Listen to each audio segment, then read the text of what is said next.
Hello बच्चों, welcome. आप सभी का स्वागत है आपके अपने यूट्यूब चैनल शिक्षा समाधान में। बच्चों, आज कक्षा 8 के लिए विज्ञान विषय का एक चैप्टर लेकर मैं आया हूँ। चैप्टर का नाम है दहन और ज्वाला। इस चैप्टर पर जब हम बात करते हैं तो इस चीज़ के लिए हम एक पहले थोड़ा सा बैकग्राउंड में चलते हैं। तो आप ये देखिए कि हमको कोई भी काम करने के लिए ऊर्जा की आवश्यकता होती है। आप कोई भी काम करिए तो उसके लिए आपको क्या चाहिए? आपको ऊर्जा चाहिए। अब ये ऊर्जा आपको खाने से मिलती है, ये ऊर्जा आपको सन के थ्रू मिलती है, ये ऊर्जा आपको इलेक्ट्रिसिटी से मिलती है, ये ऊर्जा आपको पेट्रोल से मिलती है। यानी आपको वेरियस सोर्स ऑफ एनर्जी के थ्रू, बहुत सारे अलग अलग एनर्जी के सोर्स के थ्रू ऊर्जा मिलती है। और ये ऊर्जा क्यों चाहिए आपको? क्योंकि इस ऊर्जा से आपको खाना बनाना होता है, आपको अपने वाहन चलाने होते हैं, ठीक है, आपको अपने मशीनों को इससे चलाना होता है, इलेक्ट्रिक के उपकरणों को आपको इससे चलाना होता है। तो इनके लिए अपन को क्या चाहिए होती है? एनर्जी चाहिए होती है, और वो एनर्जी हमको वेरियस सोर्स से मिल जाती है। अब बात ये आती है कि हम यहाँ ये देख रहे हैं कि हमको ऊर्जा की आवश्यकता तो है ही है, बिना ऊर्जा के तो हम काम नहीं कर सकते।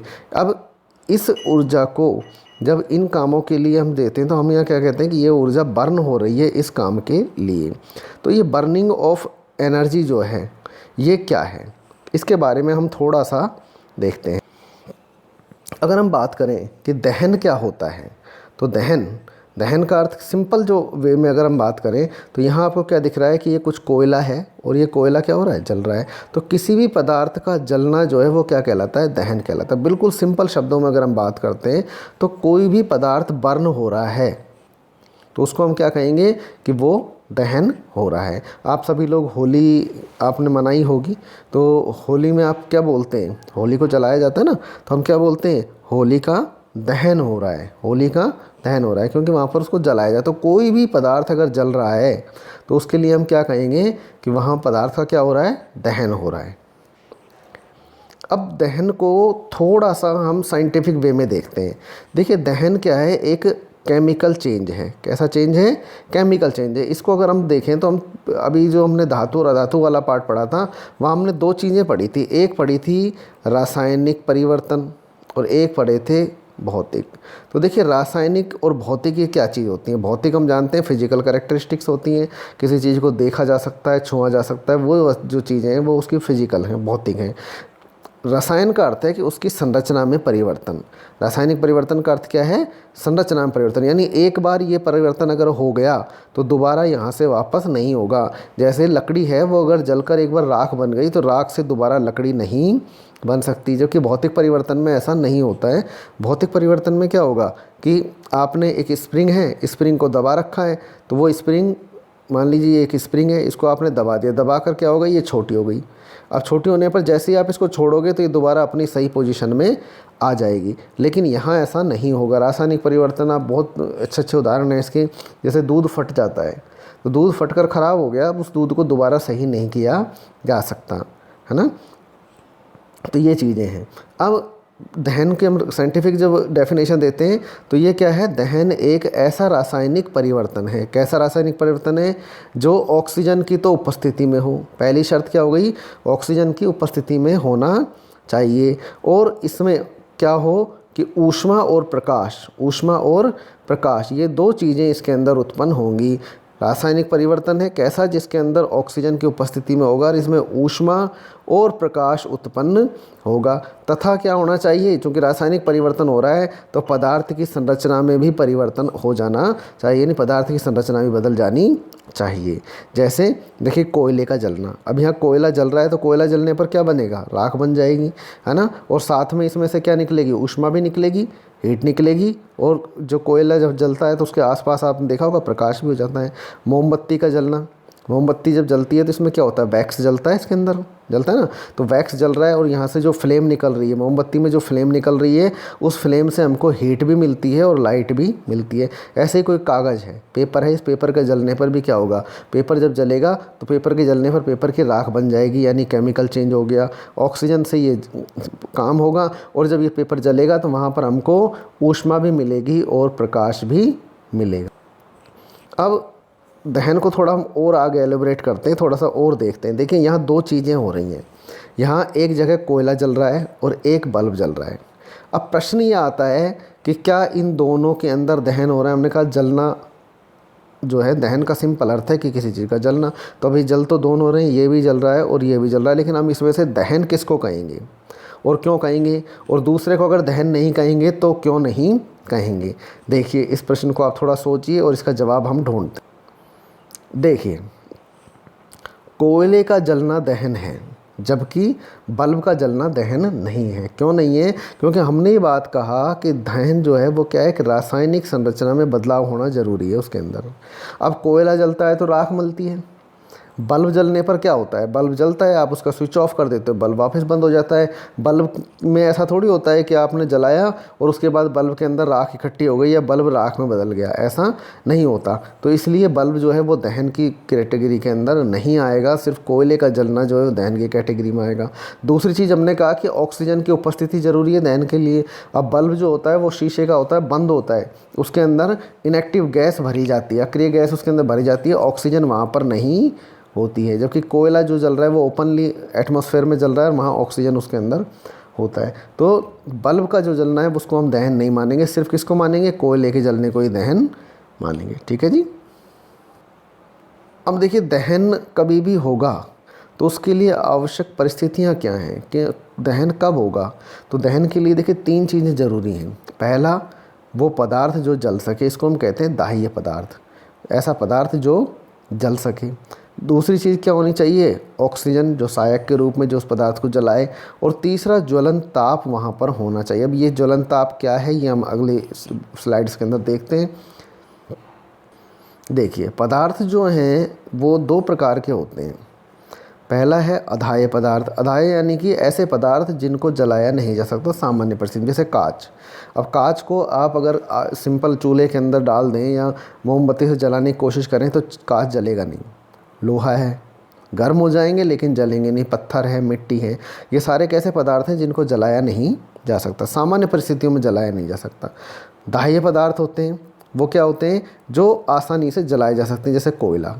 कोयले को आप जला सकते हैं, पेट्रोल है, केरोसिन है, लकड़ी, कागज़, रुई यानी कपास जो है, ये सब चीज़ें कैसी हैं, ये ऐसी चीज़ें हैं जिनको आसानी से जलाया जा सकता है। तो दाह्य पदार्थ, पहली जो शर्त थी जो दहन के लिए, वो क्या है, दाह्य पदार्थ होना चाहिए। तो दाह्य पदार्थ आप समझ में आ गए कौन से होते हैं। अब आ सकती है ज्वलन ताप क्या होता है।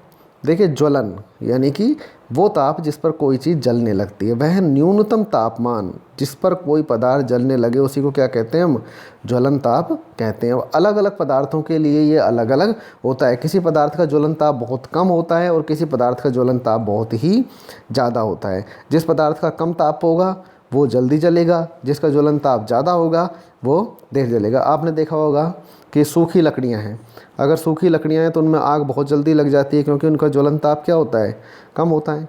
जबकि अगर वही लकड़ियाँ पर पानी डाल के गीली कर दी जाएँ तो उसको आग लगाने में आपको काफ़ी समय लगेगा क्योंकि उनका ज्वलन ताप जो हो जाता है वो बढ़ जाता है। देखिए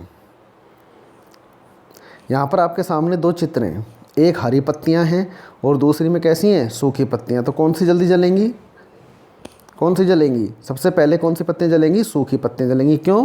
क्योंकि हम ये बात जानते हैं इन जो पत्तियाँ हैं, हरी पत्तियाँ जो हैं, इनके अंदर क्या है, पानी मौजूद है और पानी मौजूद होने की वजह से इनका ज्वलन ताप क्या हो जाता है, बढ़ जाता है। तो इसको जल्दी से नहीं जलाया जा सकता, जबकि इन पत्तियों को आसानी से जलाया जा सकता है। तो ये प्रश्न आप समझ गए, इसका उत्तर आप आसानी से दे सकते हैं। क्या दे सकते हैं कि सूखी पत्तियाँ जल्दी जलेंगी क्योंकि हरी पत्तियों में जल उपस्थित होता है। ग्रीन पत्ती है, इनके अंदर पानी होता है, तो ज्वलन ताप को क्या करेगा, पानी बढ़ा देगा। क्योंकि जब तक इनके अंदर पानी रहेगा ये जल नहीं सकती, पहले पानी सूखेगा उसके बाद ये जलेंगी। जबकि सूखी पत्तियों में पानी उपस्थित नहीं है, जल उपस्थित नहीं है, इसलिए ज्वलन ताप क्या है उनका, कम। तो कम ज्वलन ताप की वजह से ये पत्तियाँ जल्दी जलने लगती हैं। अब देखिए आपने देखा होगा पेट्रोल और केरोसिन, अब इनमें से कौन जल्दी जलेगा। सिंपल सी बात है, पेट्रोल जलता है, माचिस दिखाते ही अगर आप तीली लेके जाएं पेट्रोल के बाद तो तुरंत आग लग जाती है, जबकि केरोसिन में आग लगने में थोड़ा सा समय लगता है, थोड़ा सा टाइम लेता है ये। तो ज्वलन ताप किसका कम है, पेट्रोल का। पेट्रोल का ज्वलन ताप कम है इसलिए बहुत जल्दी ये आग को पकड़ लेता है। अब तीसरी चीज़ आती है कि ऑक्सीजन जो है वो दहन में सहायक होती है। देखिए यहाँ पर हमने एक एक्टिविटी की है कि यहाँ एक मोमबत्ती लिए पहले, इसके अंदर इसमें मोमबत्ती जो जिस जार में रखी है उस जार के नीचे दो क्या लगा दिए, यहाँ पर दो लकड़ी के छोटे टुकड़े लगा दिए। इससे क्या हुआ, जो जार है ये थोड़ा सा ऊपर उठ गया, हल्का सा ऊपर उठ गया। इससे एयर को अंदर जाने के लिए क्या मिल गया, रास्ता, यहाँ से हवा अंदर जा सकती है। ठीक है, अब हमने क्या किया, उन लकड़ी के टुकड़ों को दोनों को यहाँ से हटा दिया और इस जार को ज़मीन पे रख दिया। तो रखने से क्या हुआ कि ये जो ऑक्सीजन थी वो ऑक्सीजन की सप्लाई इसको क्या हो गई, बंद हो गई। ऑक्सीजन की सप्लाई बंद हो गई, तो उससे हमने देखा कि ये जो मोमबत्ती है वो बुझ गई है। ठीक है, ऑक्सीजन की सप्लाई बंद होने की वजह से क्या हुआ, मोमबत्ती बुझ गई है। इसके ऊपर से भी हमने इसको क्या कर दिया है, ढक दिया है, ऊपर से भी हमने ढक दिया। तो ना तो इसमें नीचे से मोम जो है ऑक्सीजन आ सकती है, ना ही ऊपर से ऑक्सीजन आ सकती है। तो ऐसी स्थिति में क्या होगा, इसके अंदर जो ऑक्सीजन थी वो जलने में काम आ गई और उसके बाद ये मोमबत्ती हमारी बुझ जाएगी। अब देखिए बच्चों, जब दहन होता है तो दहन पदार्थ के ज्वलन ताप पर निर्भर करता है। अगर ज्वलन ताप कम है तो पदार्थ बहुत जल्दी जल जाएगा। अगर ज्वलन ताप बहुत ज़्यादा है तो पदार्थ आसानी से जलेगा नहीं। तो इसी आधार पर जो है दहन 3 प्रकार का होता है। एक होता है स्वतः दहन। कुछ पदार्थों का ज्वलन ताप इतना कम होता है कि वो कमरे के तापमान पर खुद ही जलने लगते हैं, स्वयं ही जल जाते हैं। कुछ ऐसे होते हैं जो स्वयं तो नहीं जलते, लेकिन अगर उनको तापमान प्रदान किया जाए, ज्वलन ताप प्रदान किया जाए, तो वो काफ़ी तेज़ गति से जलते हैं, जैसे पेट्रोल को आप देखते हैं। और कुछ ऐसी चीज़ें होती हैं जिनको जब ज्वलन ताप मिलता है तो वो अचानक जो है विस्फोट के साथ जलते हैं। जैसे आपने दीपावली के टाइम पे पटाखों को चलाते हुए देखा होगा कि उनको जब हम जो है आग लगाते हैं माचिस के तरह, तो वो एकदम से तेज़ गति से फटते हैं। पेट्रोल को, केरोसिन को आप देखते हैं तो उसमें क्या होती है, एक बार आग लगाने की देर होती है तो वो तीव्र गति से जलने लगते हैं। जबकि कुछ चीज़ें ऐसी हैं जो कमरे के तापमान पर स्वयं ही जल जाती हैं। आइए देखते हैं इनके बारे में। अब देखिए, स्वतः दहन की जब हम बात करें, स्वतः दहन, स्वतः माने स्वयं, खुद जलने वाला। जैसे पीले फास्फोरस की जो है इसका ज्वलन ताप इतना कम होता है कि अगर रूम टेम्परेचर पर कमरे के अंदर भी ये रखा हुआ हो, सामान्य तापमान हो कमरे में, तो ये रखा ही देखें यहाँ पर जैसे ये जल गया इस तरह से जलने लगता है। इसको बचाने के लिए क्या करते हैं, इसको हमेशा पानी के अंदर डुबो कर रखते हैं। पानी का पात्र भरते हैं और उसके अंदर इसको रखते हैं ताकि ये जले नहीं, क्योंकि ऑक्सीजन जैसे ही मिलेगी, अब पानी भर देने से क्या होगा, पानी के अंदर रखने से इसको ऑक्सीजन नहीं मिलेगी, ऑक्सीजन नहीं मिलेगी तो जलेगा नहीं। अगर ओपन में इसको रख दिया तो ये तुरंत ही जलने लगता है। तो ऐसे जो पदार्थ होते हैं जो खुद ही कमरे के तापमान पर जलने लगते हैं उनको हम क्या कहते हैं, स्वतः दहन पदार्थ। इसके बाद हम बात करते हैं तीव्र दहन की। तो देखिए, तीव्र दहन में वो वस्तुएं आती हैं जो कमरे के तापमान पर स्वयं तो नहीं जलती हैं, लेकिन जैसे उनको ताप देते हैं तो वो तेज जलने लगती हैं और काफ़ी अधिक ऊष्मा और ऊर्जा देने लगती हैं। जैसे गैस, एलपीजी गैस आपने देखी होगी, पेट्रोल को आप देखते हो, केरोसिन का तेल आप देखते हो कि खुद नहीं जलती। अगर पेट्रोल आपने भर के एक बोतल में रखा हुआ है या केरोसिन का तेल रखा हुआ है या गैस का सिलेंडर रखा हुआ है तो वो स्वयं जो है आग नहीं लग जाती उसके अंदर, बल्कि हमको एक बार उनको आग लगानी होती है। जैसे ही एक बार हम आग लगा देंगे, जैसे एक बार आग लगाएंगे तो इसमें फिर काफ़ी तेज़ गति से आग ये पकड़ता है और लंबे समय तक ये लगातार चलता रहता है। इसके बाद बात करते हैं विस्फोटक दहन की। देखो, विस्फोटक दहन में क्या होता है कि जैसे ही आपने इनको ज्वलन ताप की ऊर्जा दी, ये आप देख सकते हो कि जैसे ही ज्वलन ताप की आपने इनको ऊर्जा दी है तो ऊर्जा देने पर ये अत्यधिक ऊर्जा के साथ अचानक फटते हैं। अचानक से इनके अंदर ऊर्जा का विस्फोट होता है। ठीक है, जैसे आतिशबाजी है, बम का धमाका है। बम जब फटता है तो वो अचानक फटता है। और आपने तीली लगाई, ठीक है, तीली लगाई बम को, और जैसे ही तीली लगी तो वो एकदम से क्या होगा, फट जाएगा, ब्लास्ट हो जाएगा। तो इसमें इस तरह का जो है वो क्या कहलाएगा, ये कहलाएगा।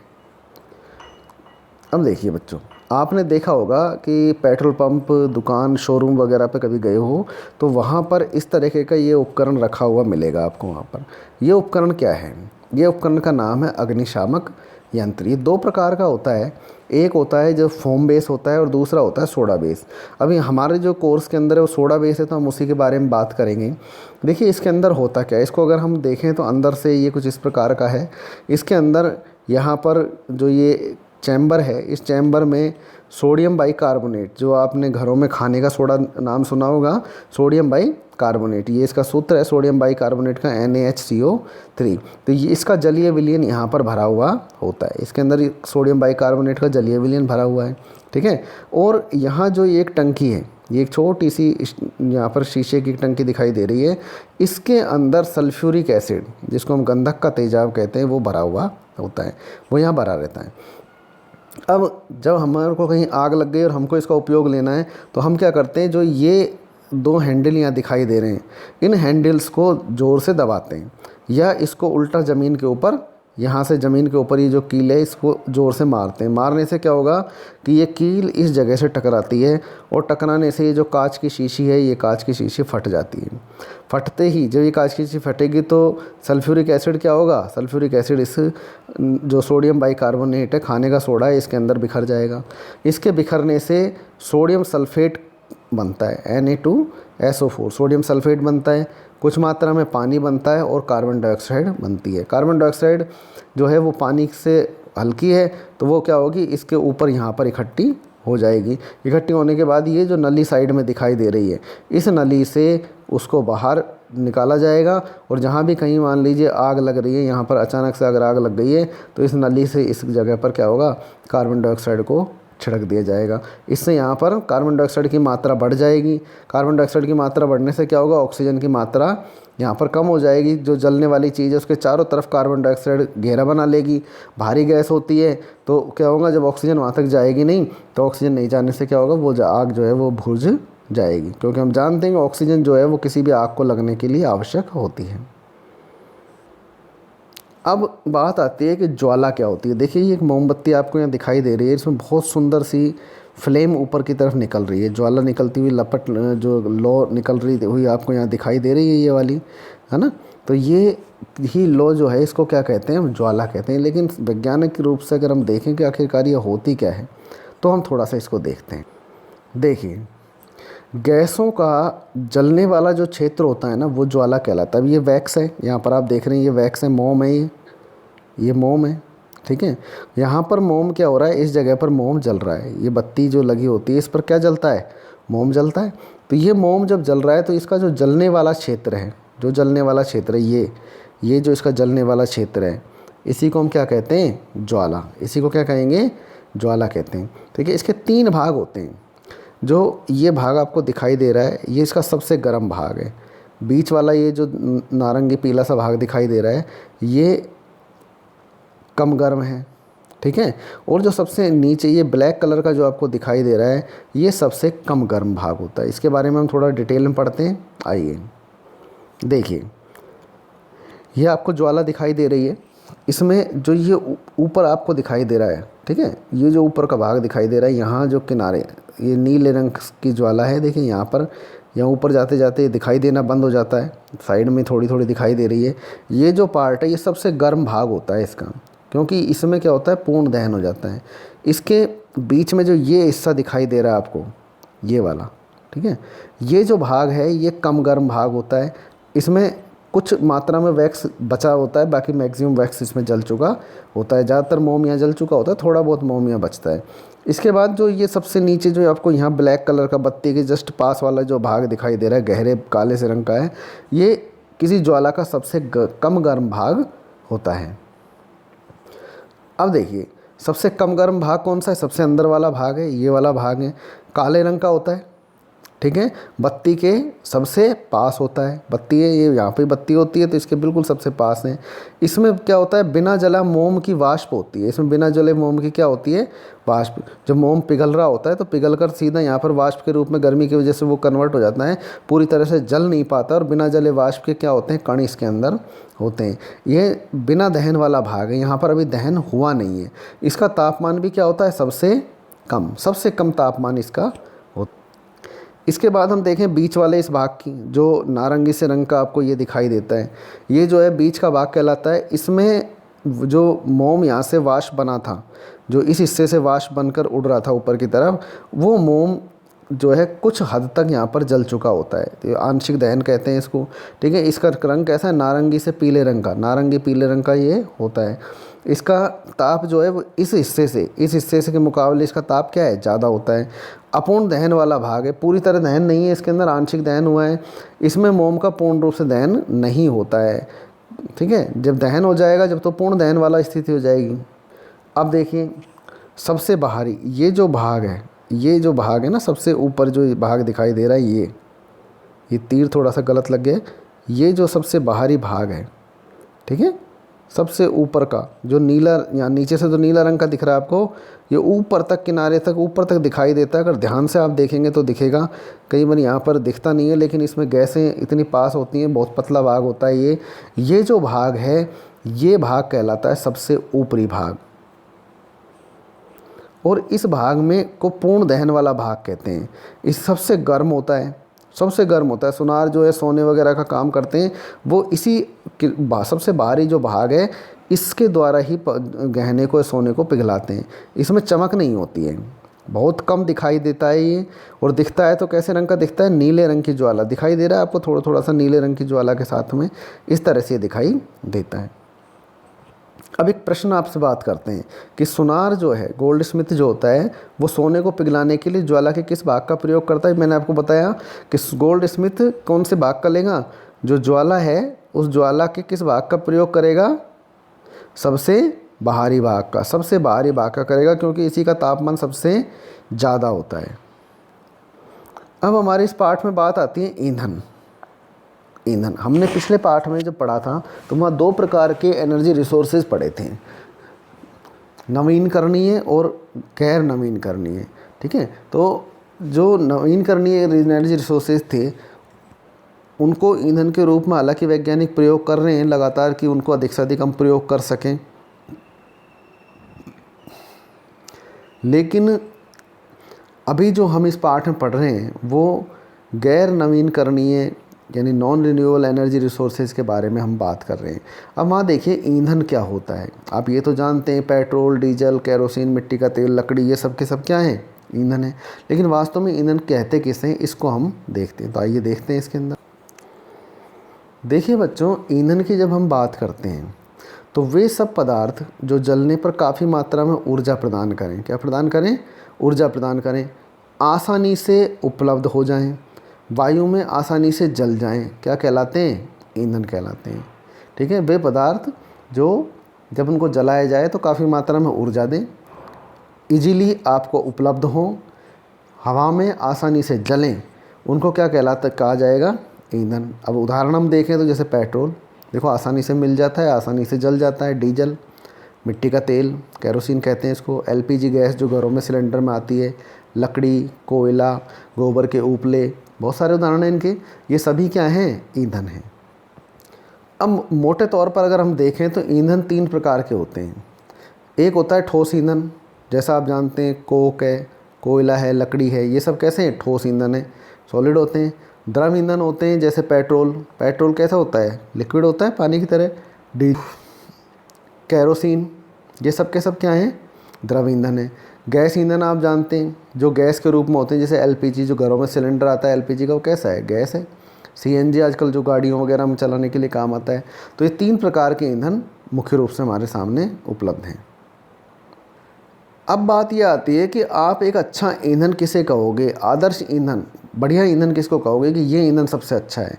तो देखिए इसके लिए कुछ बिंदु हैं। पहली चीज़ कि वो ईंधन आदर्श ईंधन कहलाएगा जो आसानी से, जिसका भंडारण किया जा सके, जिसको स्टोर आसानी से कर सकें, आप रख सकें इजीली, वो ईंधन कैसा कहलाएगा, अच्छा ईंधन कहलाएगा।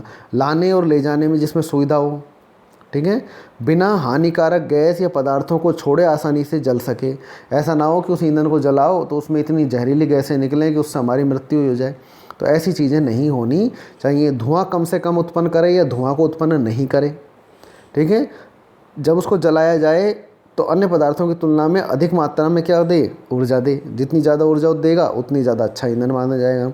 इसका ज्वलन ताप ना तो बहुत ज़्यादा हो, ठीक है, ना तो ज़्यादा हो, बहुत ही ज़्यादा हो कि हम उसको जलाएं तो हमारी जलाने में इतनी ऊर्जा लग जाए कि वो जले ही नहीं, और ना इतना कम हो कि कमरे के ताप पर खुद ही जलने लग जाए तो ना तो ज़्यादा ज्वलन ताप होना चाहिए ना कम होना चाहिए, और इसके ईंधन का ऊष्मीय मान जो होता है वो अत्यधिक होना चाहिए। तो अभी एक नया शब्द हमारे सामने आ गया, ऊष्मीय मान। इसको हम क्लियर करते हैं कि ऊष्मीय मान क्या होता है।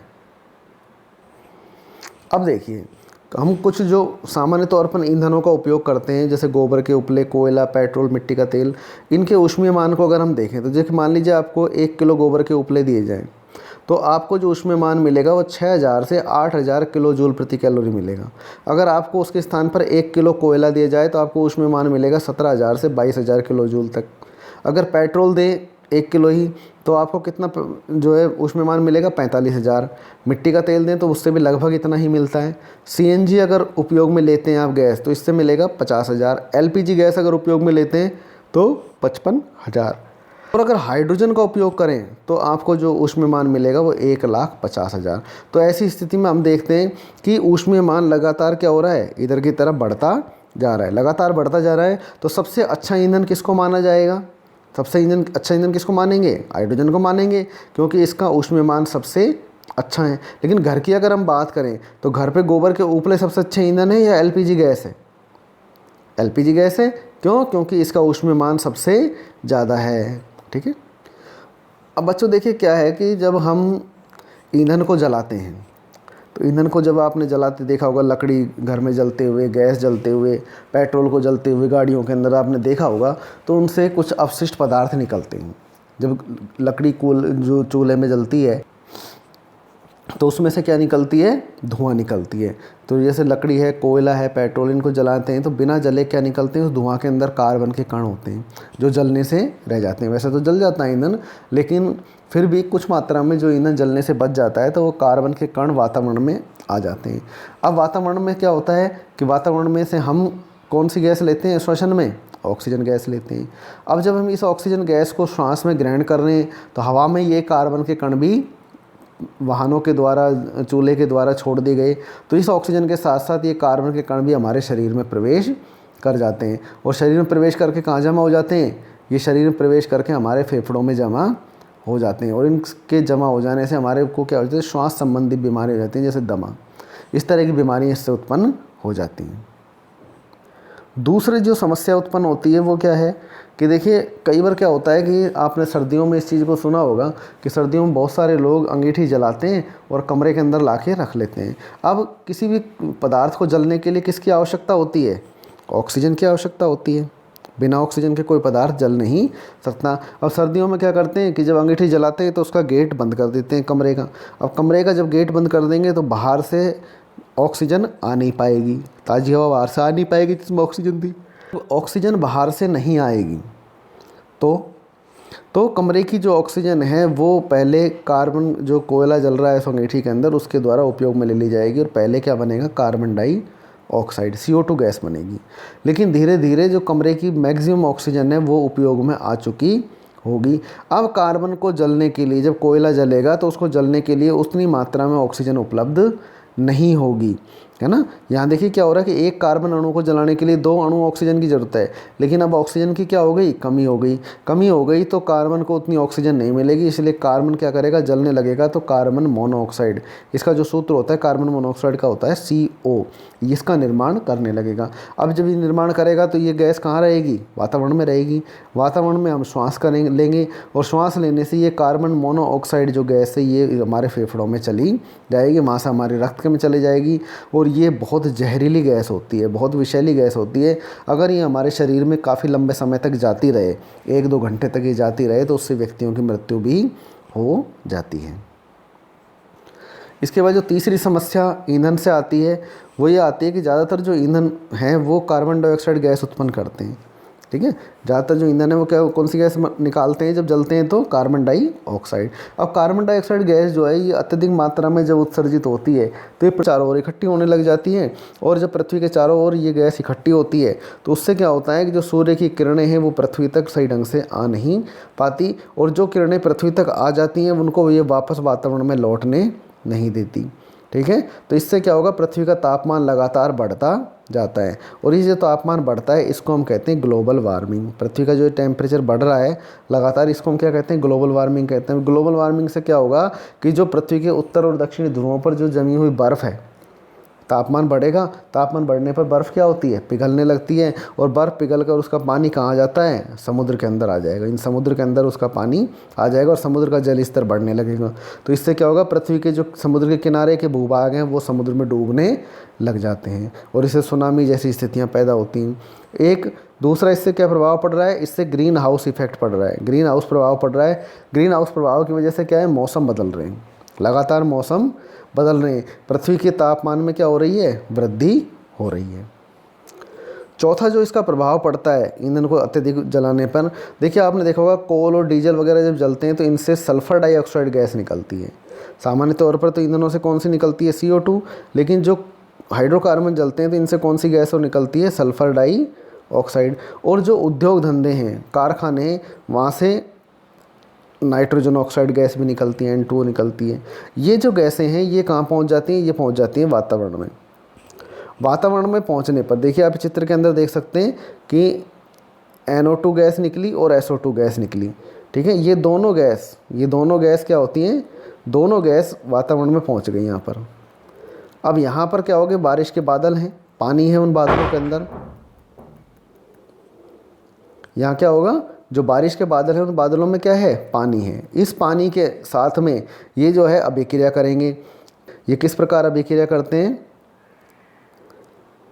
NO2 जो नाइट्रस ऑक्साइड है ये पानी के साथ अभिक्रिया करता है, H2O के साथ अभिक्रिया करता है, तो HNO3 ये नाइट्रिक अम्ल, हमने जो धातु वाले उसमें पार्ट में पढ़ा था, नाइट्रिक अम्ल बना देता है। इसी प्रकार से सल्फ़र जो है, SO2 जो है वो अभिक्रिया करती है पानी के साथ में, और H2SO4 जिसको गंधक का तेजाब कहते हैं, सल्फ्यूरिक एसिड कहते हैं, वो बना देती है। ये दोनों के दोनों अम्ल जब बारिश यहाँ से गिरने लगती है तो उस बरसात के साथ ज़मीन पर गिरते हैं, और गिरने पर जिस ज़मीन के ऊपर ये गिरते हैं उस ज़मीन के ऊपर क्या हो जाता है, अम्लीयता बढ़ जाती है। दोनों एसिड हैं तो ये उस ज़मीन की अम्लीयता को क्या कर देते हैं, बढ़ा देते हैं। जब की अम्लीयता बढ़ जाएगी तो वहाँ पर पेड़ पौधों का उगना संभव नहीं हो पाएगा, और ऐसे में वो ज़मीन क्या होगी, बंजर हो जाएगी, और वहाँ के जो भवन होते हैं वो भी ख़राब हो जाते हैं, उनकी दीवारें ख़राब हो जाती हैं। पहाड़ों पर जब ये बरसात गिरती है तो पहाड़ों के जो पत्थर होते हैं वो उनका क्षरण हो जाता है, वो छिलने लग जाते हैं, और इस प्रकार से जो पहाड़ों को कहते हैं माउंटेन कैंसर, वो पहाड़ ख़राब हो जाते हैं। उम्मीद है दोस्तों आपको वीडियो अच्छा लगा होगा। अगर वीडियो आपको अच्छा लगा है तो वीडियो को लाइक ज़रूर करें, इसको ज़्यादा से ज़्यादा अपने दोस्तों के साथ शेयर करें ताकि मैक्सिमम लोगों तक ये चीज़ पहुंच सके। और अगर आपने अभी तक इस चैनल को सब्सक्राइब नहीं किया है तो सब्सक्राइब कर लें ताकि जो भी आने वाला वीडियो है उसका नोटिफिकेशन आपको जल्दी से जल्दी मिल जाए। धन्यवाद बच्चों।